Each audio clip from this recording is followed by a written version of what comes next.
assistência espiritual. Hoje eu vou dar uma entradinha no assunto e depois a gente vai ampliar mais e abrir para perguntas também.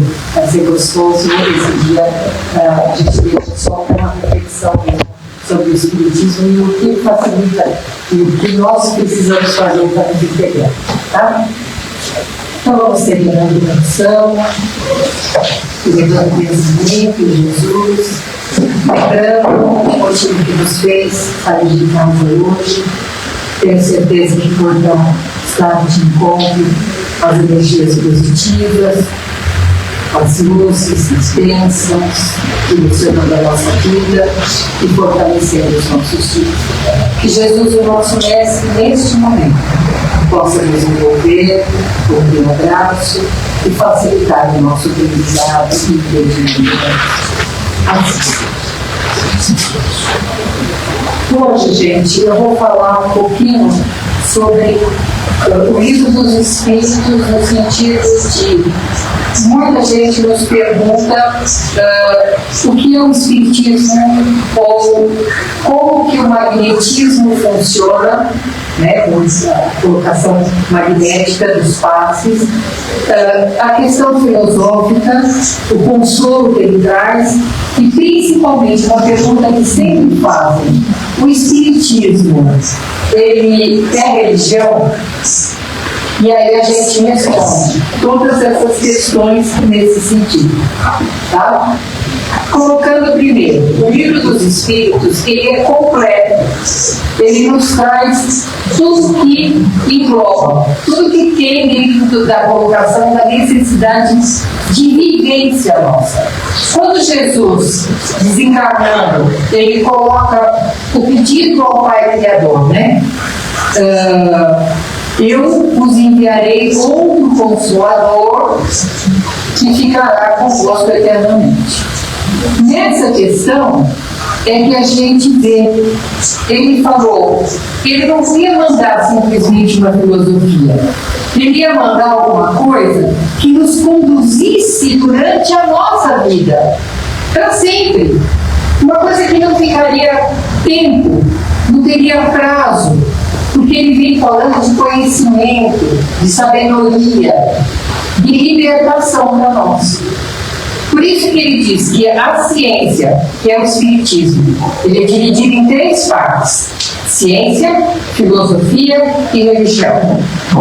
Nesse sentido, quando nós começamos a entender, a gente passa a ver naturalidade nas coisas. Tantos sistemas de milagres que a gente coloca e que ainda hoje a gente vai em busca, a ciência explica. Como que se podia colocar no tempo de Jesus a questão magnética? Não tinha como a gente falar sobre magnetismo. Não tinha como falar sobre coisas que nós não tínhamos alcance para ter.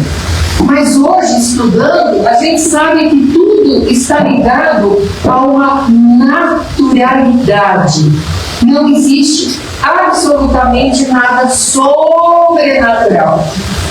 Nós sabemos, na colocação dos milagres, quando fala Jesus multiplicou os pães, o que vocês acham?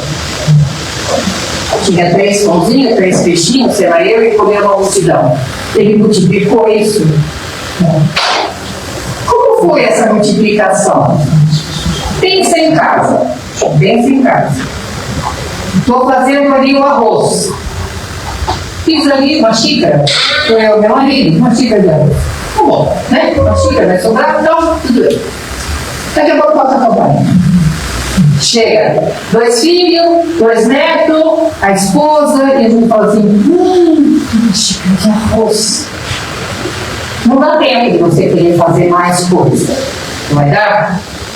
Aí a gente olha assim e fala assim: ô Senhor, né?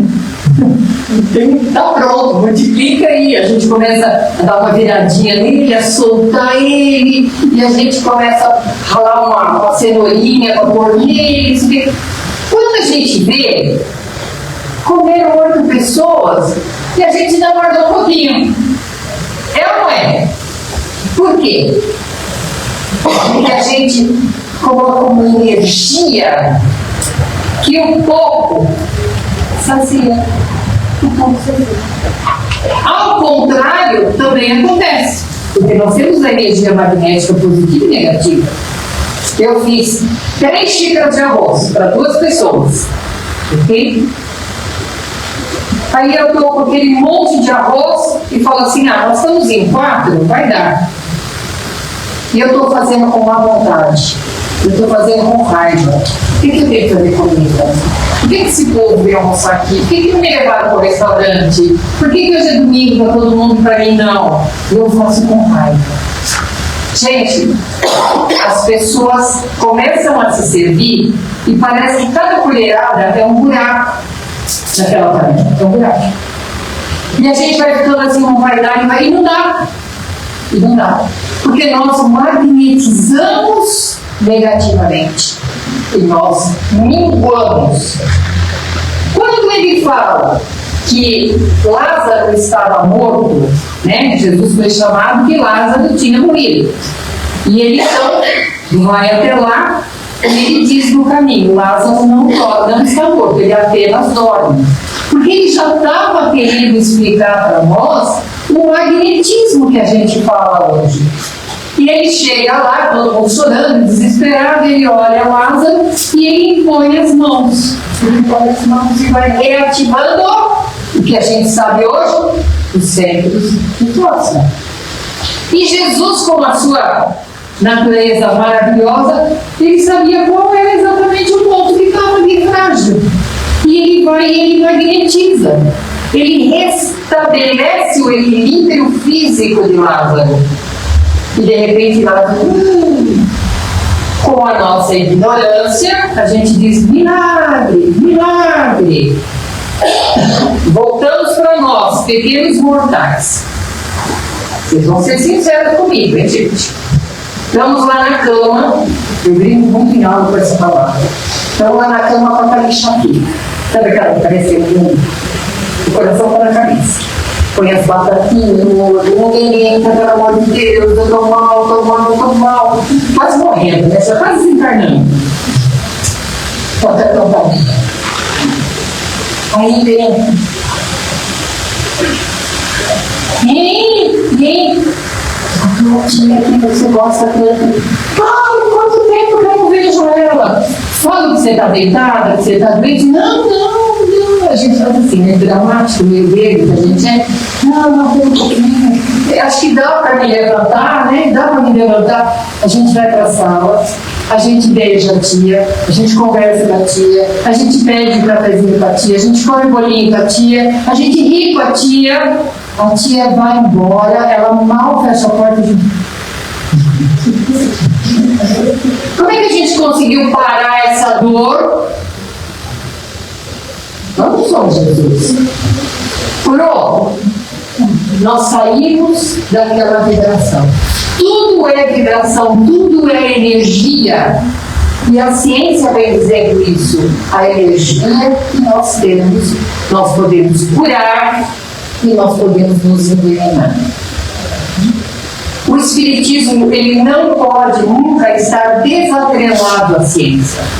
A ciência vem caminhando de um jeito que já é constatado que pessoas que mesmo que não saibam, que sejam de outras religiões, mas que recebem oração, têm uma melhora muito grande. Isso é o efeito do quê? Não há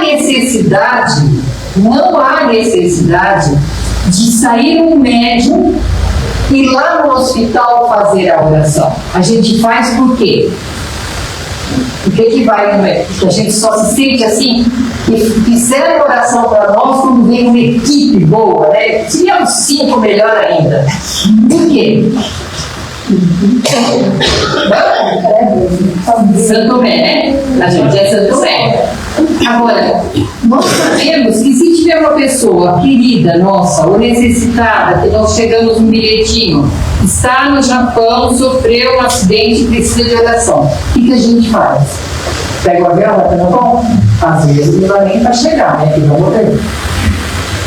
A gente se reúne, ou a gente se recolhe, em grupo individualmente, e magneticamente eu deixo sair dentro de mim todo o meu amor, toda a minha energia, e a pessoa recebe lá. E nós não somos Cristo. Olha que coisa. Na madrugada, já é provado isso pela ciência, que existe uma gama de espíritos encarnados, quer dizer, nós mesmos, que à noite se colocam à disposição de trabalhar nas crostas de socorro, de trabalhar na recuperação de enfermos em hospitais.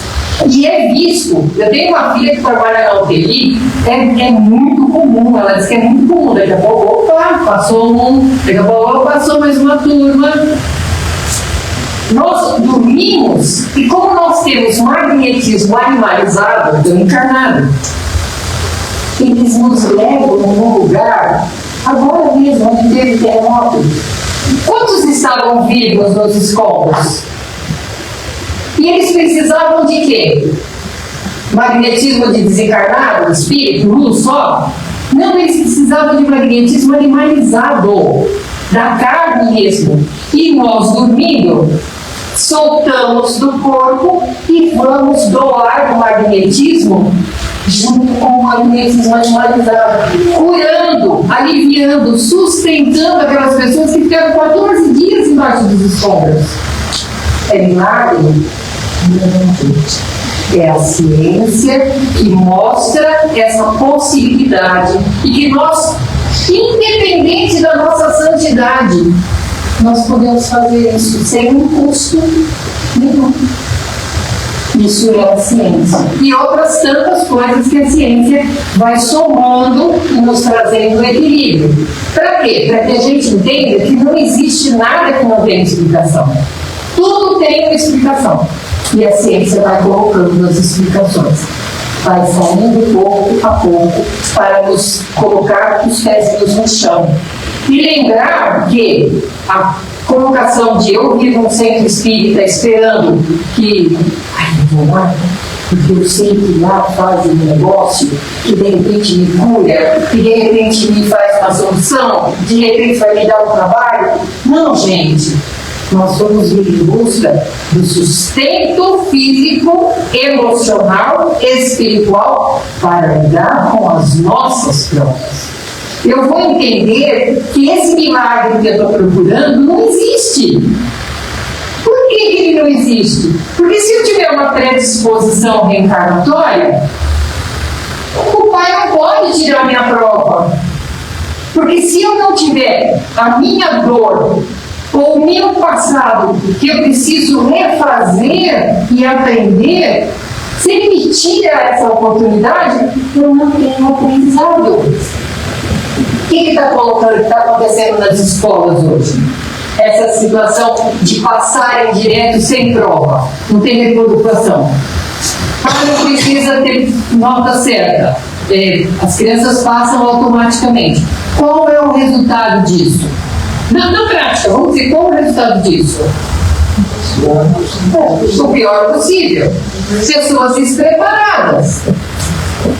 É a mesma coisa se Deus permitisse que esse milagre, essa coisa maravilhosa, fosse lá e falasse assim, tira essa aqui que não precisa mais.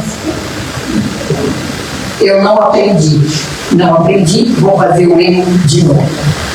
Mas aí vocês vão colocar para mim, e quando Jesus curava os aleijados, ele não tirava a prova deles? Ele curou o cego, ele curou o aleijado. Jesus, quando curava, ele dizia o quê? A tua fé te curou. A sua transformação te curou. Você viu em mim uma fonte de energia e você foi e pegou. Mas porque você estava pronto para isso. Porque Jesus não curou todo mundo. Curou todo mundo? Não. Aquele que estava pronto, ele foi na fonte e pegou. Diferente de nós, quem daqui não pode ir na fonte? Ou a gente teima em ser aquela pessoa patinando, ó vida, ó dor, isso não melhora. Aí é uma coisa nossa. Mas nós temos a fonte. Nós temos como olhar nossas coisas de forma diferente e procurar todos os dias, a partir da hora que a gente acorda, todo o magnetismo que o cosmos nos oferece. O cosmos, gente, tem tudo que a gente precisa. É do cosmos universal que foi feito o nosso corpo. Então ele conhece as nossas células. Jesus não dizia, se você tiver fé de tamanho de um grão de mostarda, você se cura? Ou você diz, essa montanha sai daqui e vai para ali? Agora, a nossa fé como é que é? Se Deus quiser, né? Deus pedirei um pouco também. Se Deus quiser, eu vou acertar. Se Deus quiser, Ele quer. Mas a gente também se quer. Quando Ele fala que se o Espiritismo é filosofia, Ele nos coloca pensar. Nós somos ser pensantes. Nós viemos de uma cultura onde é o que é. Deus quis, assim, uma mãe perde um filho e chega na igreja desesperada, chorando, e o padre fala assim, foi a vontade? Mas por que foi a vontade de Deus comigo? Só comigo que ele teve vontade de me fazer sofrer? Nós não podemos mais ter a fé cega. Nós vamos ter uma fé raciocinada. Nós precisamos entender o porquê disso. E todas as nossas dores, gente, todas as nossas provas, todas as coisas que estão na nossa vida, se a gente cavucar com olhos sérios, a gente vê que a gente tem no pé na cozinha. O que é o pé na cozinha? A gente tem um passado. Eu posso tentar negar, eu posso mascarar, eu posso pôr em cima, mas a minha essência, ela está aí. Eu tenho aquela vontade, mas eu não posso. Eu tenho aquela vontade, mas eu não quero. Mas ela está ali. E se nós olharmos a nossa essência, nós vamos descobrir que nós estamos no lugar certo, com as pessoas certas, na hora certa, e é isso que a gente precisa. Só que é difícil pra gente, porque a gente aprendeu a se defender, né? Alguém chega pra gente e fala assim, nossa, eu acho que você precisava mudar um pouquinho do seu jeito de ser, você é uma pessoa muito dura. Eu sou dura porque a vida me fez dura. A gente não para pra pensar o que a pessoa falou. A gente está lá em cima. Se dia que a gente parar e falar assim, por que essa pessoa viu em mim uma pessoa dura? Eu vou começar a perguntar, eu vou começar a pensar.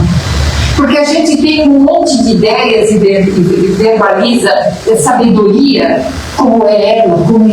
Eu tenho uma amiga que é assim. Eu tenho uma prima que é assim. Meu marido é assim. E eu, como eu sou. Quando é que a gente vai começar a perguntar para a gente mesmo? Quem é você? Por que você está nesse buraco que você está se colocando? Eu tenho, às vezes, um diagnóstico ruim de saúde e eu ainda nem sei o que é. Eu tenho uma cisma, eu já vou até o hospital, eu já volto pós-cirurgia, quanto vai custar, quem vai cuidar. E eu ainda não peguei nem o resultado, às vezes nem fui no médico. Nossa, meu Deus, apareceu um negócio, será que tem alguma coisa? E eu já vou. Se eu sei que tudo é energia, por que eu não começo a jogar energia para o banho? E eu assisti uma palestra de Divaldo, gente, que ele falava assim, eu tive um câncer. E quando eu descobri que eu tive um câncer, eu fiquei desesperado. Isso ele estava já com quase 90 anos, gente. Porque eu não queria morrer. Gente, Divaldo tem medo da morte, ele tinha medo da morte. Chico também. Aí ele dizia assim para o médico, é maligno? O médico falou, vamos analisar, vamos fazer os exames. Aí ele pegou e deitou e fez assim, Joana de Ângeles, eu preciso de mais 5 anos, pelo amor de Deus. Eu preciso de mais 5 anos, até ainda tem muita coisa para fazer. Não me deixa ter essa doença. Aí os espíritos chegaram para ele. Em vez de você aumentar o seu câncer, a sua doença, comece a abraçar ela. Comece a aceitar ela. Comece a envolver ela em luz. Comece a envolver ela em paz. Me sustenta, me leva, me orienta, me fortalece. Vem aqui, minha amiga, vamos ver como que a gente resolve. Deixa que o tempo acomode as coisas. Quando ele foi fazer o exame, o médico fez assim: achou muito bom. Era uma mancha, mas não sabia mais o que era. E ele passou dessa. Está entendendo? Até o espírito, eu estou colocando o Divaldo, eu assisti essa palestra inteira, foi muito bonita. E aí ele lembra também quando o Chico falou que ia morrer no avião, né? Ele falou: vamos morrer, eu estou desesperado, morro com dignidade. Então, é aquela. O que eu quero mostrar, gente? Que nós somos apenas seres humanos, frágeis. Porém, se nós olharmos e analisarmos com delicadeza, a gente tem como jogar contra tudo isso que é ruim da nossa vida. E por que a gente usa só o lado errado? Por que a gente só fica nessa situação? Por que a gente indaga para Deus no terremoto? Por que isso, Senhor? Onde o Senhor estava? Gente, pegaram uma criancinha pequenininha, recém-nascida, ficou 14 dias. Ficou 14 dias porque era a prova dela. Ou Deus está errado? Se nós já aprendemos pelo livro dos Espíritos ação e reação, fica.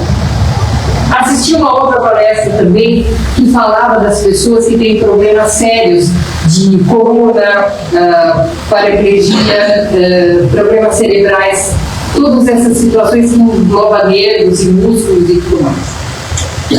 Ele disse assim: grande número deles são reencarnatórios da Inquisição. Estão aqui reencarnando. Eles colocavam as pessoas na roda. Isso tem as palestras, gente.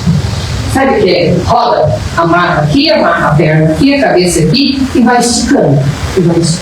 Até que os nervos se rebentassem e a pessoa morresse.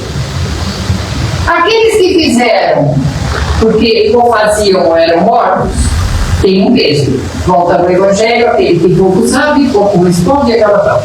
Aqueles que faziam assim, está gritando mais. Eles reencarnam agora com a consequência do que eles provocaram. E volta na filosofia do entendimento que aqueles que passaram pelas rodas resgataram. Aqueles que giraram as rodas vão resgatar. E ele diz: eu fui um deles, nessa palestra ele diz: eu fui um deles, e inclusive trabalho hoje como médico no hospital especializado em doenças nesse sentido. Olha como Deus é misericordioso, ele vem nos dar uma oportunidade. Isso tudo é raciocínio, gente. A gente não pode mais, 2026, falar assim, porque Deus quis, porque a mãe era pecadora e o filho está pagando. Não tem nada disso.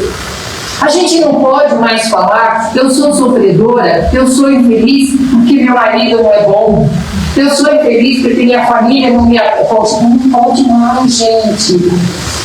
A gente tem que entender, somando 2 e 2, que tudo está no lugar certo.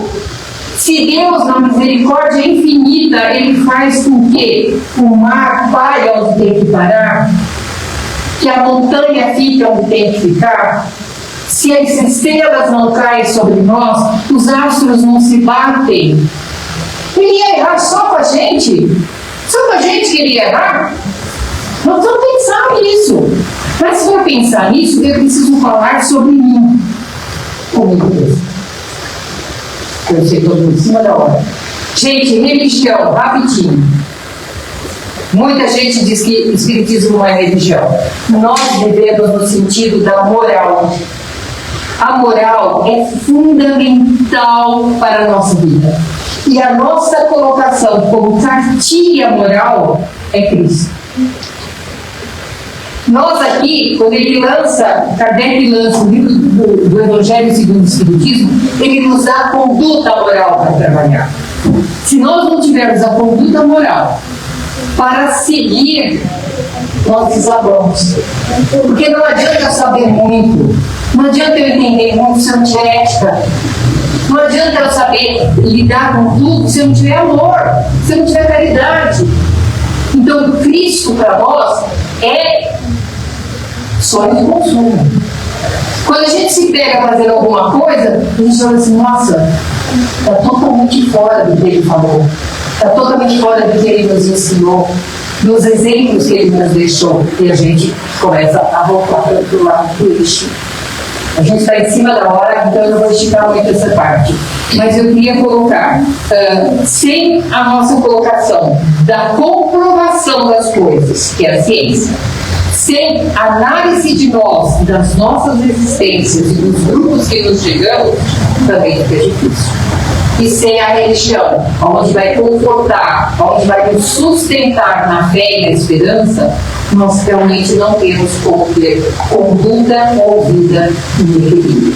Tudo isso nós precisamos juntar, colocar dentro de nós, e a partir da unidade, isso vai se estendendo, formando uma unidade melhor, um mundo melhor, onde a gente possa viver com equilíbrio, evolução e paz. Tá bom? Então, vamos falar um pouquinho mais depois, nas outras semanas, quando a gente falar sobre a casa espírita. Alguma pergunta rapidinho? Desculpa ter vezes eu me empolgo. Então, nós vamos deixando o coração sereno, pensando e agradecendo a espiritualidade amiga que esteve conosco, vibrando por um mundo melhor, vibrando por pessoas melhores, vibrando para que a gente possa se voltar a todos os ensinamentos que Cristo nos deixou. Abençoa, Senhor, os nossos lares, nossa casa espírita, a nós, e que a tua luz possa nos fazer como conduta e caminho de vida. Assim seja. Boa noite a todos.